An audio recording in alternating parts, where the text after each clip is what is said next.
You also had the opportunity to ask questions regarding the use of learning games in education. And one of the most important questions for you was the incorporation of learning games at Success Academy. So, for example, given the amount of pressure that you guys have to help students achieve well on the tests, and also given that the school day in Success is already packed with so many activities, you were wondering whether it was even possible to incorporate games into your teaching and learning. So, one of the things that I found in the literature is that there are some questions that you can ask in order to determine that a game is really a good option for your classroom, and then that should facilitate the process of incorporating it with enough evidence that you will be able to justify the use of it.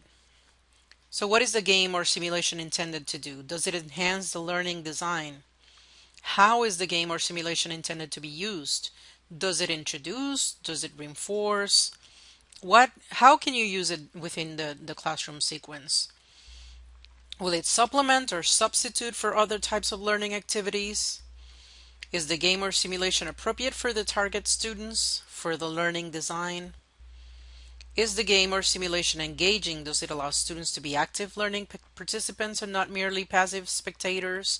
And this is found from one of the articles in the book, Designing Learning for Tablet Classrooms, and that is from the Springer Publishing Company.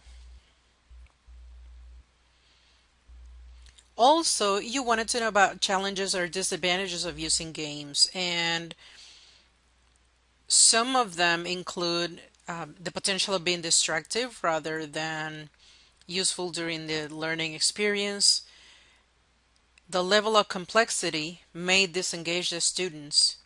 The lack of face-to-face interaction may be detrimental if the students need assistance from the teacher and the teacher is not there to help.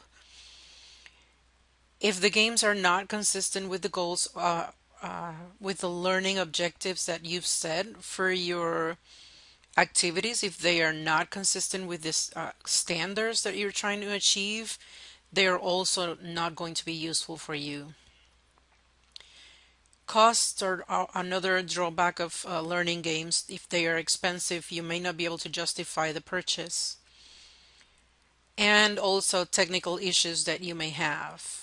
And these ideas come from a blog entitled Game Involvement in Learning, which is also linked in the resources below.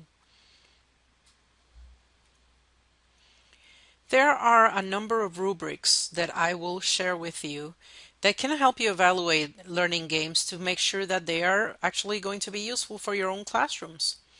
And so some of the criteria that you will find in these rubrics include alignment with the curriculum, the accuracy of content, the appropriateness for the intended audience, whether the game is appropriate for the learning of the knowledge and skills that you're trying to teach through the game. Usability, is it user friendly to play the game? Is the instructional approach compatible with what you're trying to do in your classroom? If you're trying to develop an instructional, a constructivist classroom, and the games are very behaviorist in nature, then is this incompatibility going to be detrimental for your students? Is it compatible with the hardware that you have? There's no point on trying software and wanting software that is really not going to work on the computers that you have in the classroom or tablets. The cost, is it too expensive? Is it affordable? And also, is there support for you in and the students in using these types of programs? This particular rubric from the Rice article that I've linked goes a little beyond and helps you evaluate games for higher order thinking.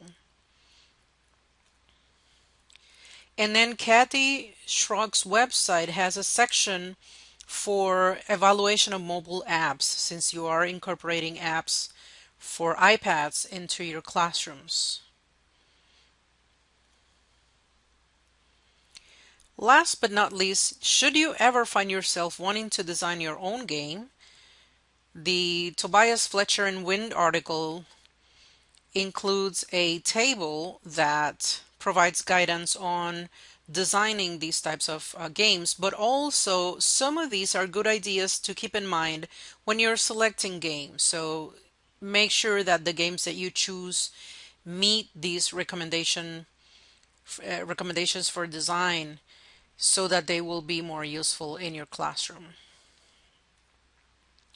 So this has been a very interesting week with information about learning games, which are so popular with our students. And here's hoping that you will have some happy playing.